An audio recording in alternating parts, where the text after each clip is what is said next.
con Ruth del Salto.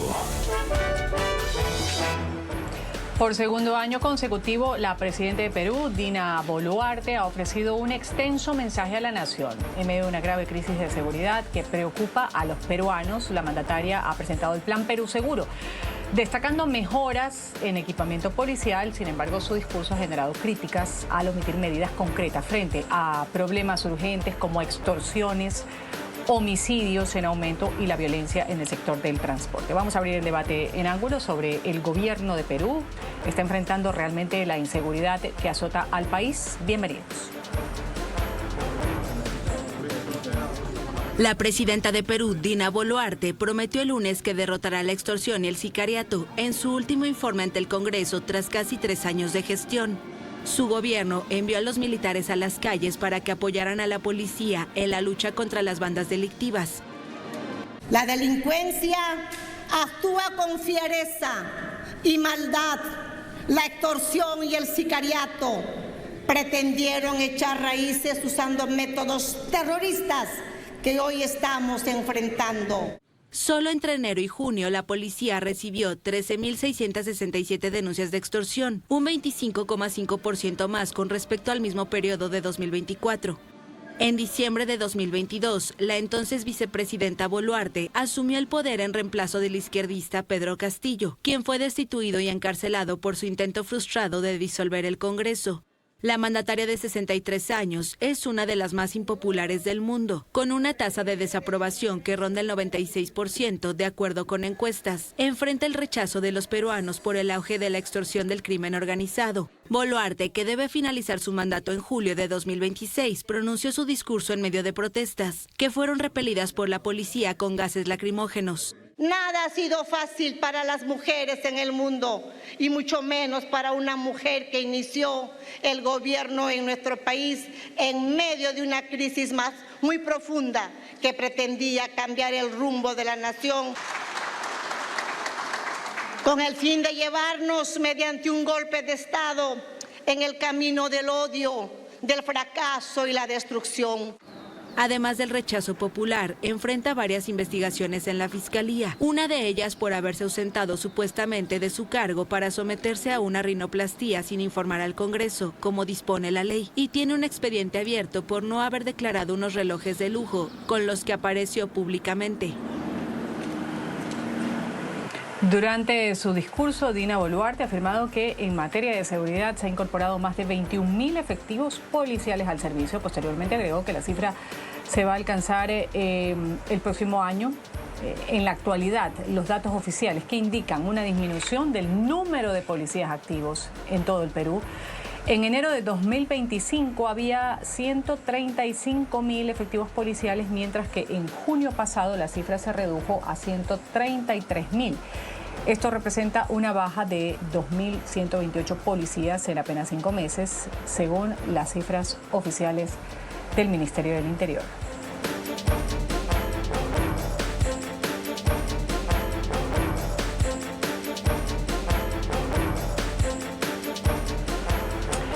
Voy a darle la bienvenida a Juan Carlos Ruiz Rivas, en Perú. Me acompaña, analista político. Gracias por estar con nosotros. Juan Carlos, bienvenido al programa Ángulo. Hola Ruth, buenos días. Encantado de estar con ustedes y atento a todas las consultas que tengan. Gracias. Quisiera empezar preguntándole, después del mensaje presidencial, a criterio suyo como analista político, ¿siente que el gobierno de Dina Boluarte tiene realmente el control de seguridad ciudadana en el Perú? Sí, no, ¿por qué? ¿Cuál es la percepción de un analista político y la percepción que tienen los peruanos en general?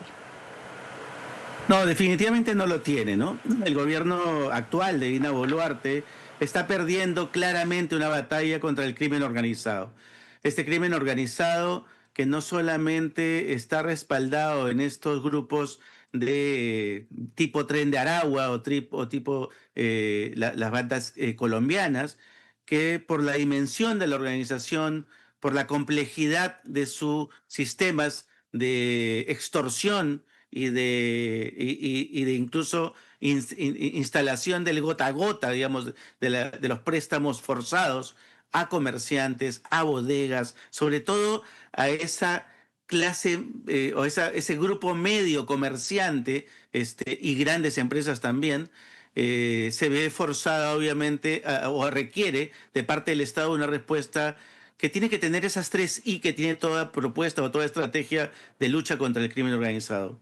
Información, inteligencia y capacidad de intervención.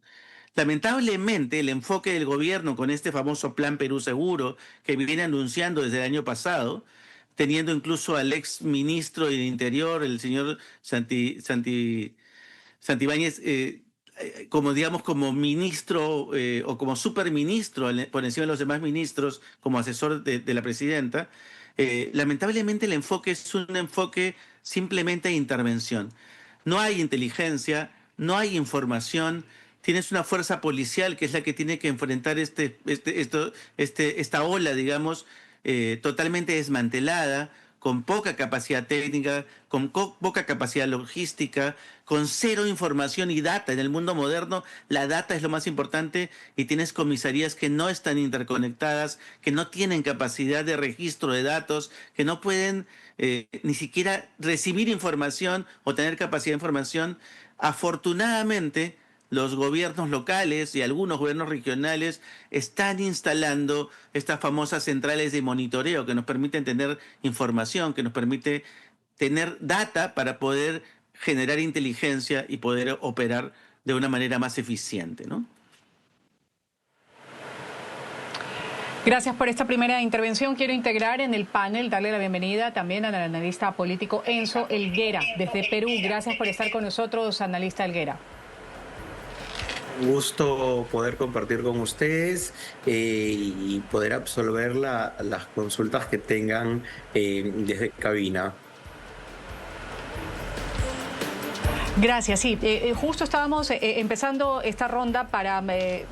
A manera de introducción, señor Helguera, ¿qué decir del mensaje presidencial de la Dina Boluarte, el Plan Perú Seguro? ¿Sienten los peruanos, después de escuchar este mensaje de la Nación, que el gobierno tiene realmente el control de la seguridad ciudadana? ¿Qué pasa con cosas que no se dijeron, según apunta la prensa peruana?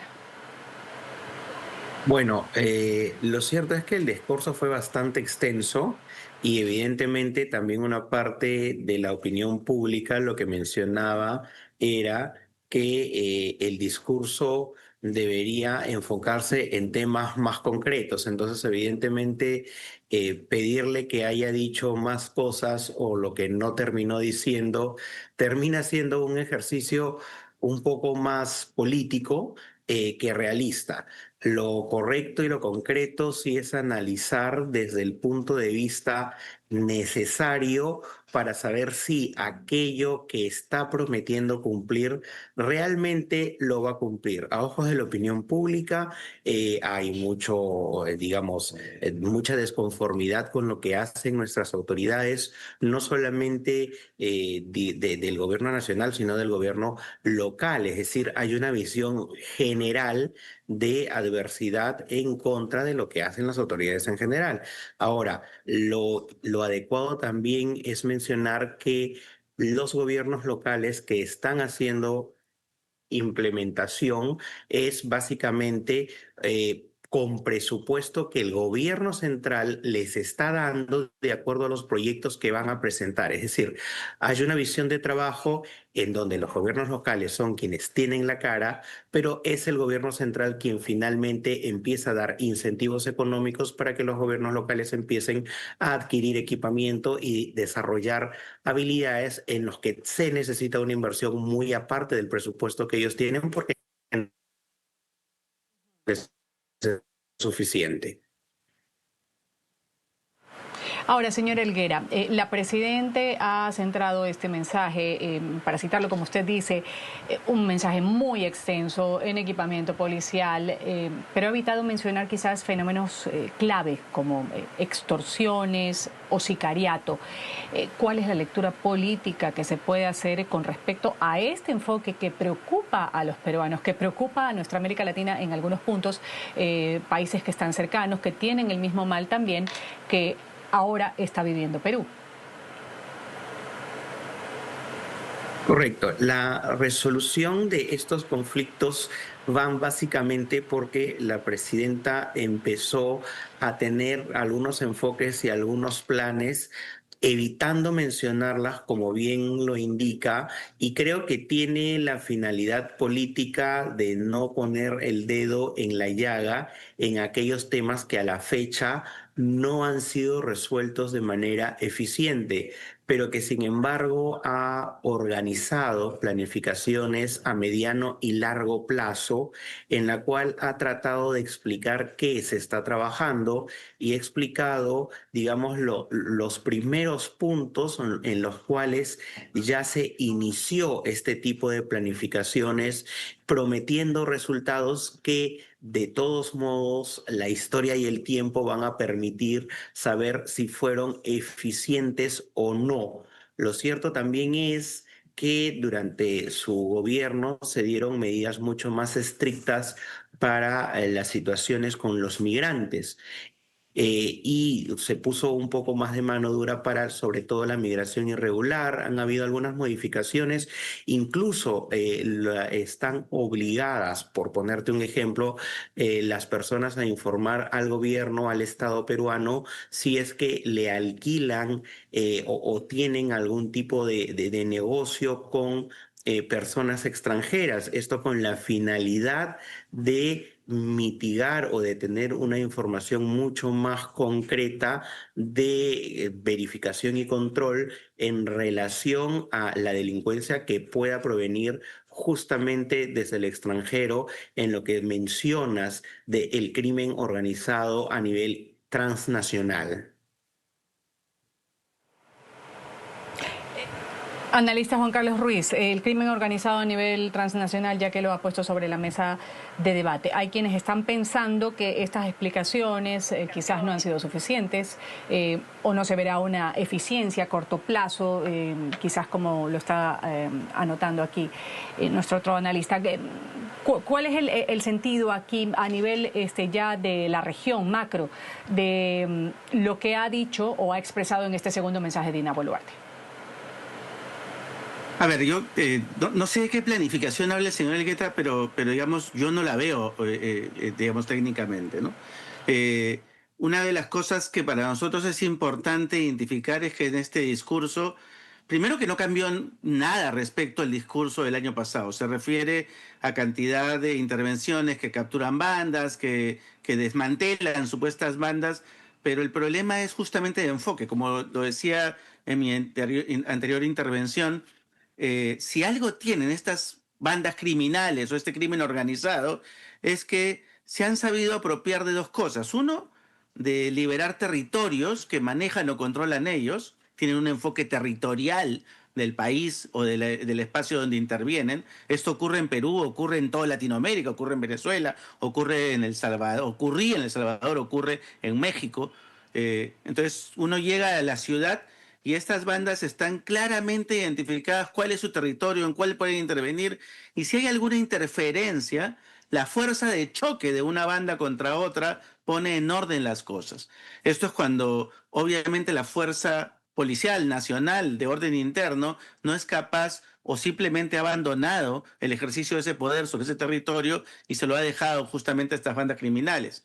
La segunda ausencia es que la capacidad de intervención no solo puede limitarse a capturas, como ocurre hoy en el Perú, tiene que empezar a tener inteligencia y tiene que empezar literalmente a ocupar territorio que libera o banda que coge, tiene que ser capaz de intervenir territorialmente para justamente tomar control de ese territorio que se libera al capturar una banda. Si no, es otra la que lo llena. Entonces, yo no veo ninguna planificación. Lo que yo veo más bien es una incapacidad de gestión que se manifiesta en no saber qué hacer frente a un crimen organizado que está logísticamente mejor preparado, que tiene mejor inversión en tecnología y en inteligencia para controlar esos territorios, que tiene más fuerza de choque, incluso porque el uso de armas letales, porque ellos están en la ilegalidad, ¿no es cierto? Y el impedimento hoy en día para que cuerpos externos a lo policial puedan utilizar armas, al menos no letales. Ya por lo menos el Congreso aprobó este año, hace unos meses, el uso de los serenos, que son las fuerzas de seguridad municipal, el uso de armas no letales, por lo menos. Entonces, por lo menos tienen algo con que enfrentarse, pero cuando se enfrentan frente a una pistola, la pistola mata, el arma no letal no mata. Entonces, tienes una fuerza de choque disminuida y tienes una policía, como decía, que está completamente incapacitada en términos de inversión, comisarías con una infraestructura inadecuada, sin desarrollo de informática y de computadoras de alta tecnología, sin centros o altos centros de monitoreo que les permitan estar vigilando la ciudad. Y en Lima recién empiezan a invertirse fuertemente en tener una ciudad con cámaras inteligentes que empiecen a levantar información constante sobre el movimiento de estas bandas. Entonces, repito lo que dije al inicio, no entiendo de qué planificación hablaba nuestro analista anterior, porque yo no lo veo, y en este discurso la gran ausencia ha sido decir cosas concretas y claras acerca del plan. Que se apruebe un plan no quiere decir que se esté ejecutando con inteligencia, que se esté ejecutando con eficiencia. Simplemente es un plan, es un papel, es una idea, pero una idea que evidentemente no tiene la integralidad con la que tiene que ser tomado este tema y que tiene que abarcar integralmente a todos los niveles de gobierno, locales, regionales y obviamente el gobierno nacional con toda su fuerza de choque y de intervención. Analista Helguera, su turno de la réplica con lo que ha manifestado aquí Juan Carlos Ruiz y preguntarle cómo afecta esta omisión del gobierno que señala el analista Ruiz en términos de gobernabilidad, de percepción ciudadana, de legitimidad también. Bueno, a ver, por un lado, creo que la percepción ciudadana respecto de seguridad ciudadana va a estar totalmente igual si la presidenta hubiera detallado digamos, todos los pormenores de lineamientos y planificaciones. Es decir, ya por la extensión del mensaje no era la mínima, digamos, cantidad de peruanos los cuales iban a tener atención a un mensaje presidencial. También lo cierto es que el mensaje per se está dirigido, si bien es cierto, televisado y mediatizado y toda la opinión pública le escucha, está dirigido al Parlamento. Es un mensaje que por protocolo se da hacia el Parlamento, lo cual no quiere decir que no se ofrezcan detalles, pero creo que más bien se han abundado en diferentes detalles y métricas, y de forma general sí se ha mencionado ciertas planificaciones, que evidentemente no era ni el momento ni el detalle, pero que sí podría hacerlo Presidencia desde Comunicaciones para poder explicar avances o el mismo sector del interior que puedan dilucidar de logros concretos en esta primera etapa. En segundo lugar, es importante mencionar de que lo que menciona la persona que también está analizando este tema, le falta, digamos, información para poder concretar lo siguiente. Muchas comisarías están siendo implementadas por los municipios y el dinero con el cual lo implementan está dirigido de manera directa y por proyectos y por eficiencia de uso de recursos por parte del gobierno central.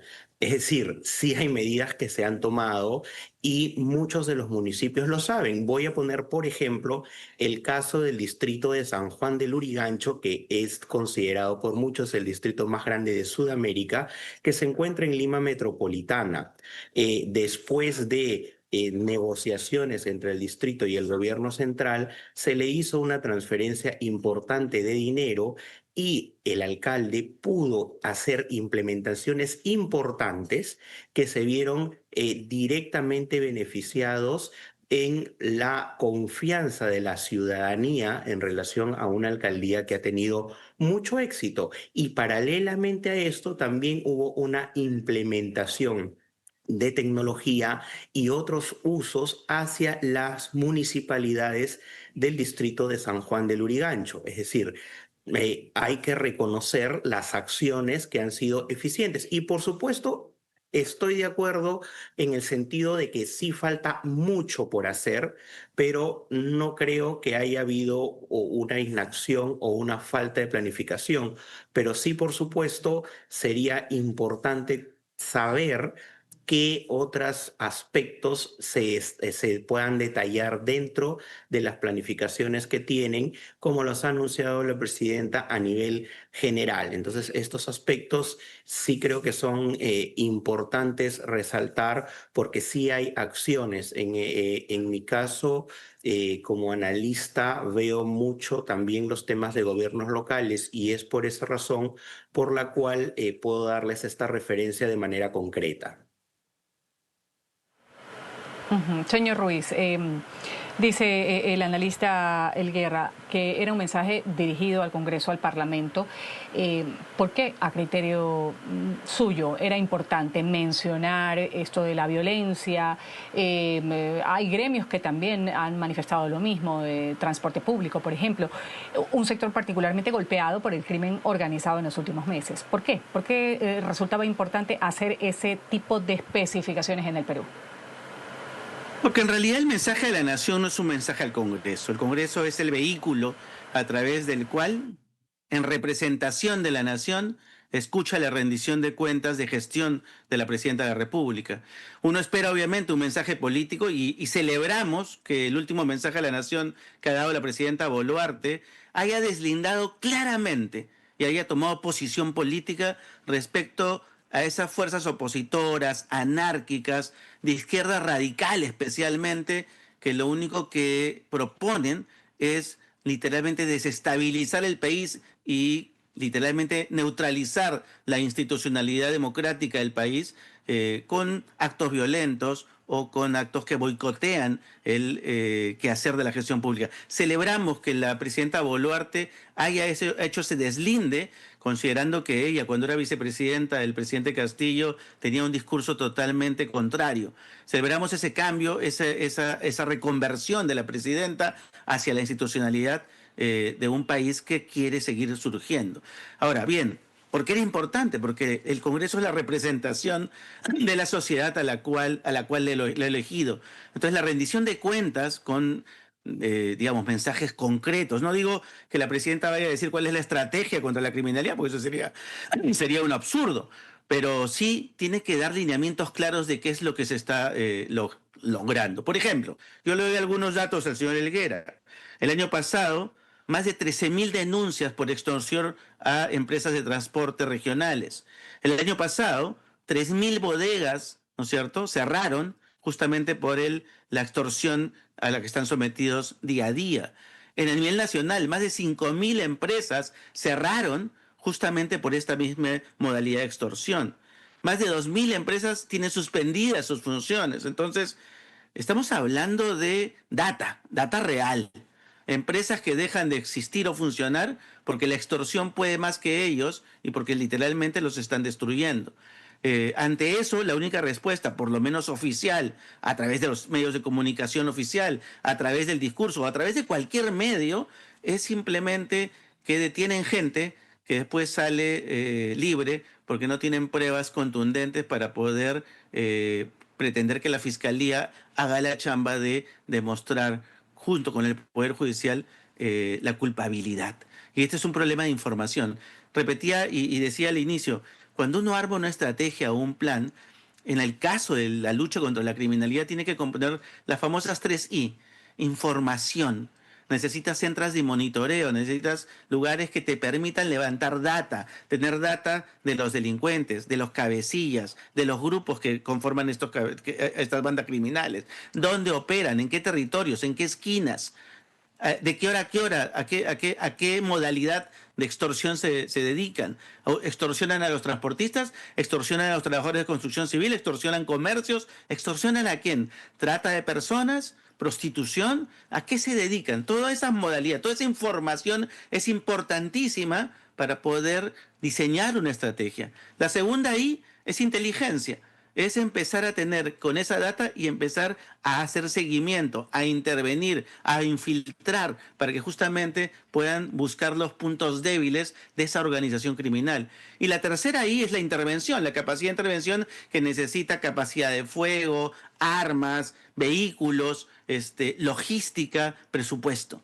El señor Helguera creo que cometen un error pensando que son los municipios los que tienen que equipar a la policía. La Policía Nacional es un órgano adscrito al Ministerio del Interior, mucho más eficiente, en vez de darle presupuesto al gobierno local para que él sea el que equipa la comisaría, es equipar la comisaría directamente con el presupuesto del Ministerio del Interior. Es mucho más eficiente, mucho más rápido y mucho más contundente. Entonces, por ABC de gestión pública, pretender que pasar presupuestos a un gobierno, de un gobierno nacional a un gobierno local para que éste invierta en una instancia, una comisaría que pertenece al gobierno nacional, a mí me parece un absurdo, salvo que lo que queremos es recrear a la burocracia y darle chamba o darle trabajo a un burócrata que de repente podría ser más eficiente compitiendo en el mercado, haciendo negocios o emprendiendo algo que sí sepa hacer, ¿no?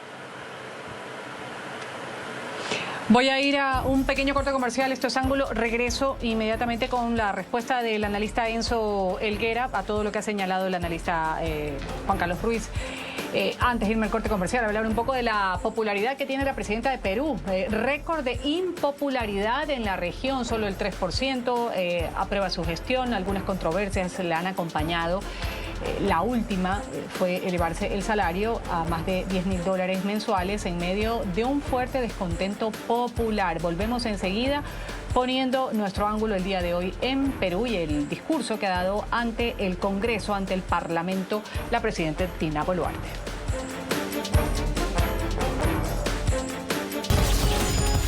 Ya regresamos con Ángulo por NTN 24, el canal de las Américas.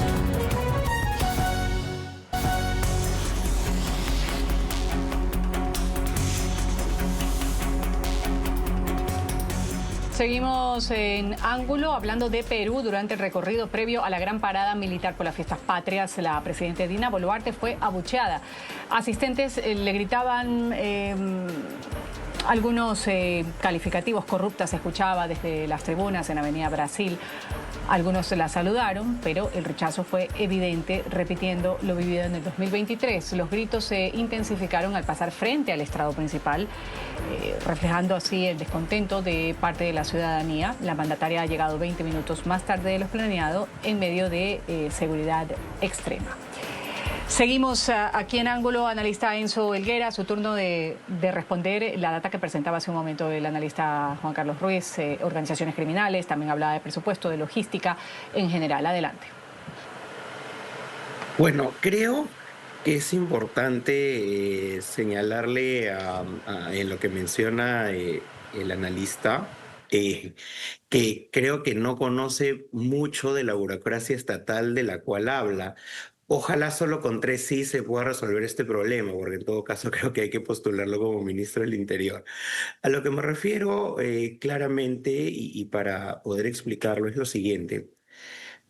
Cuando uno, por ejemplo, va a pagar un franco a un policía, justo la burocracia estatal del Ministerio del Interior hace que un policía este franco por convenio con las municipalidades o con otras instituciones pueda recibir ese pago, que es diario, más o menos entre 2 o 3 o hasta 4 meses después de haber brindado el servicio. Evidentemente no hay ninguna motivación para hacer ese tipo de trabajos. Lamentablemente, sobre todo en el tema muchas veces con la policía, el trabajo es mucho más directo y mucho más eficiente por 2 razones. La institucional, porque la burocracia municipal, cuando tiene como prioridad la seguridad ciudadana, termina siendo mucho más eficiente, mucho más rápida para la adquisición de logística, para el despliegue y todo lo demás. Eso ha permitido que se pueda equipar mucho más rápidamente a una Policía Nacional.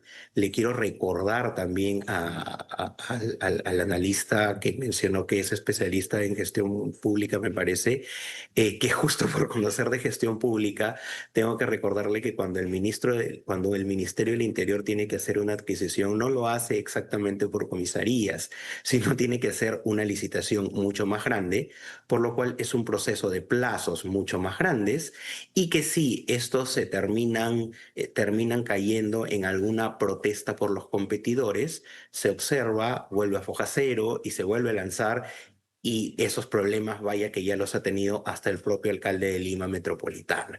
Entonces, esto quiere decir que nuevamente las instituciones locales pueden ser más rápido para licitaciones mucho más cortas porque van a abastecer a un grupo de menor cantidad, digamos, de unidades o de logística, y sobre todo porque pueden definir las prioridades más importantes que el gobierno local de primera mano sí puede identificarlas de una manera mucho más eficiente, porque si el Ministerio del Interior tiene que hacer adquisiciones, las hace proporcionalmente a las necesidades del país, más no a necesidades locales. Entonces, Ujú. esta alianza entre los gobiernos locales sí ha tenido una funcionalidad real, y ha sido muy importante este despliegue y esta coordinación entre las comisarías y las municipalidades, con resultados que además Bien. son tangibles.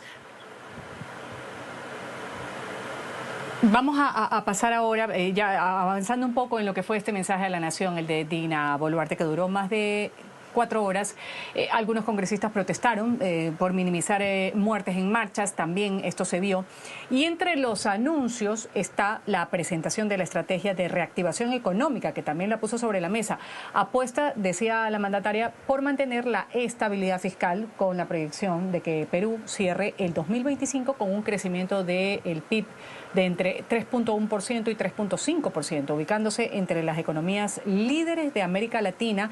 Y Boluarte ha subrayado que durante su gestión las reservas internacionales netas se han incrementado en 15.247 millones de dólares, alcanzaron un récord histórico, decía, de 87.130 millones, mientras que las exportaciones rompieron marcas al superar los 74.000 millones de dólares en el último año.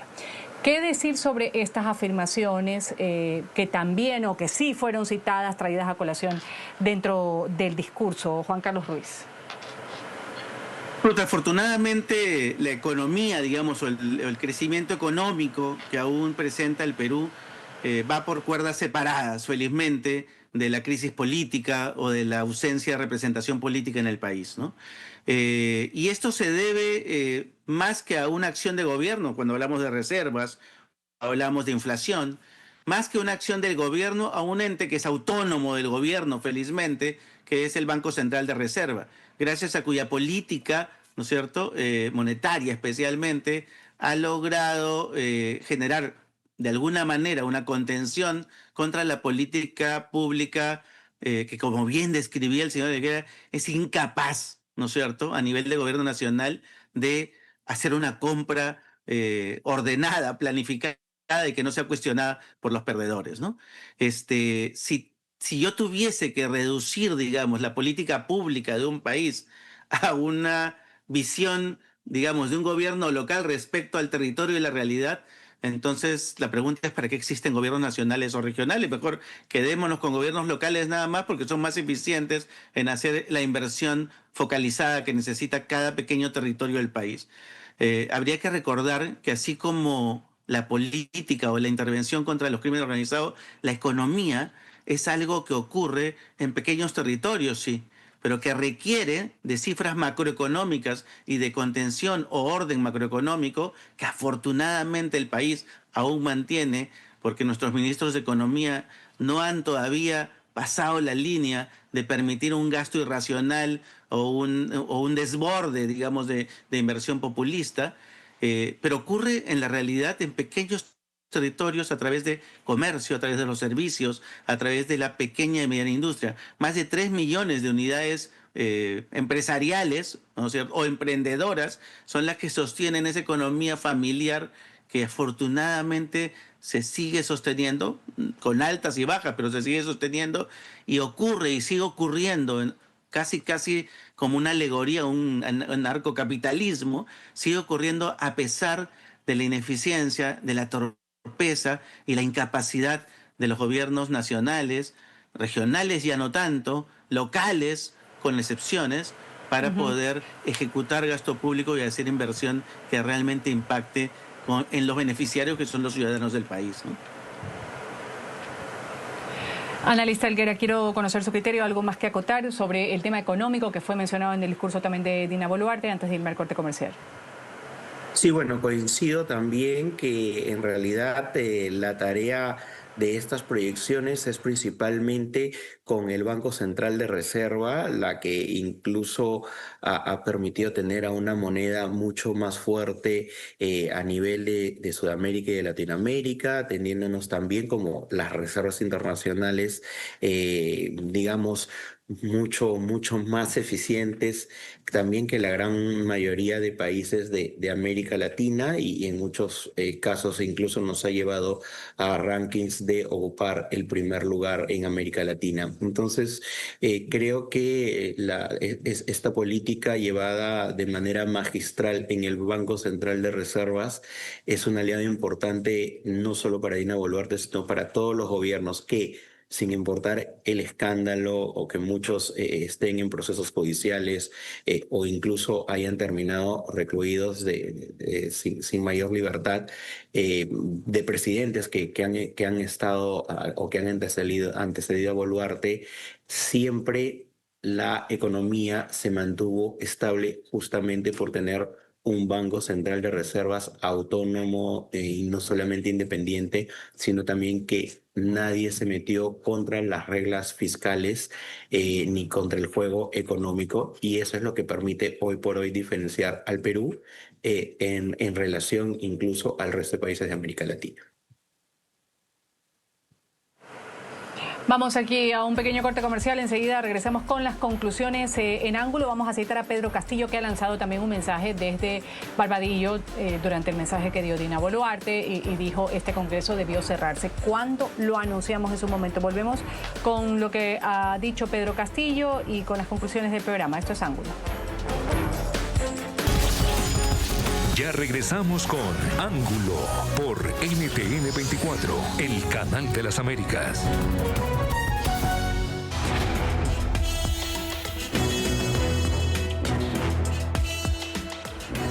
El expresidente Pedro Castillo, recluido en el penal de Barbadillo desde diciembre del 2022, difundió un mensaje coincidiendo con el mensaje a la nación de Dina Boluarte por el aniversario patrio en Perú.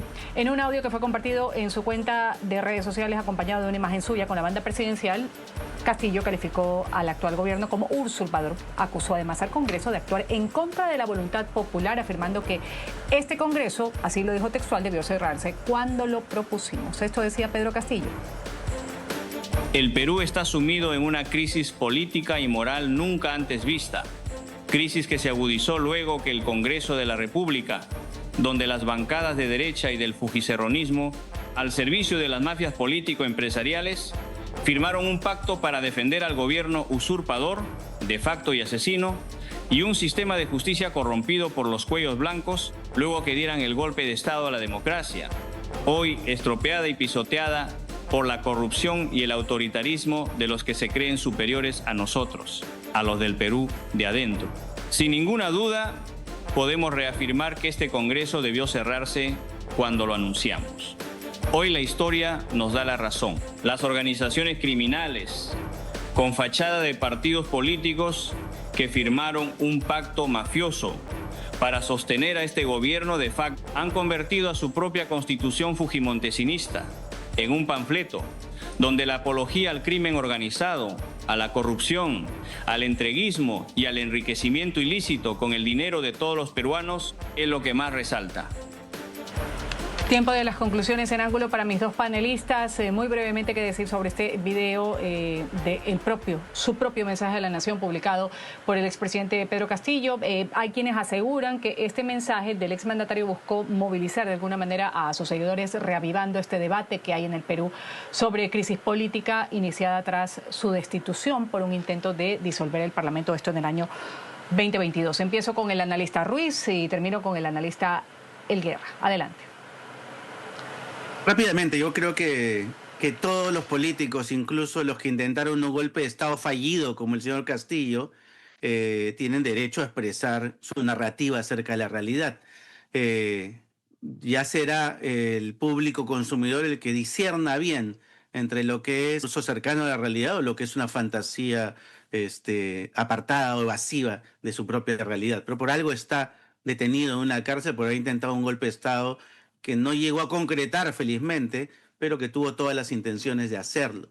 Sin embargo, yo creo que lo que más hay que reconocer en este episodio de Fiestas Patrias es precisamente el deslinde que hace Dina Boluarte, vicepresidenta inicialmente del señor Castillo, con el señor Castillo y esas fuerzas que lo que buscaron fue literalmente boicotear el orden constitucional, la sucesión constitucional que felizmente se llevó a cabo adecuadamente y la institucionalidad democrática que los demócratas defendemos. Y en ese sentido, creo que nuevamente hay que celebrar este deslinde claro, político, contundente que hizo el 28 de julio la presidenta Boluarte contra estas fuerzas opositoras anárquicas que existen en la sociedad y afortunadamente son minoritarias en temas de acción.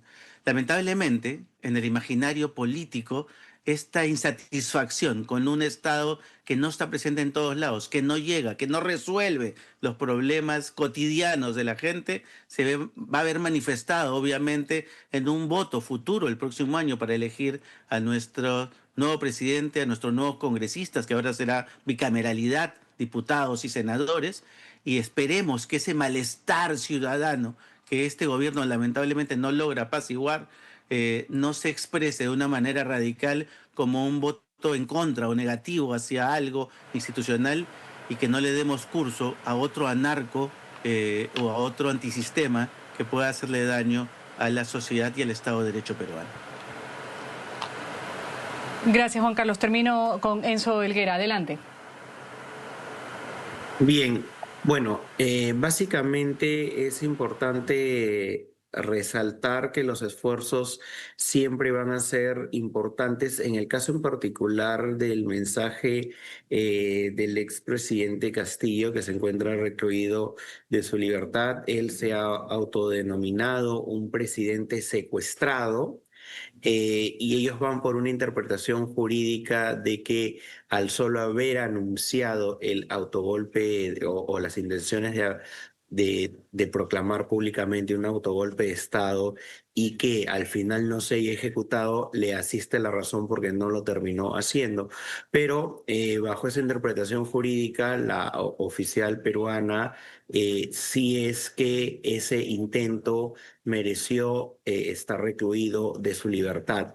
Y el mensaje paralelo es una estrategia de comunicación porque en las encuestas ciertamente tiene un rédito político en algunos colchones electorales y que planifican incluso postularlo a alguna elección si les fuese posible hacia el Congreso de la República. Pero al margen de lo que pretendan hacer, siempre trata de tener esta notoriedad. Muchas gracias, Enzo. Muchas gracias, Juan Carlos, por las conclusiones. Vamos a una pequeña pausa comercial. Volvemos enseguida con Ángulo. Ya regresamos con Ángulo por NTN 24, el canal de las Américas.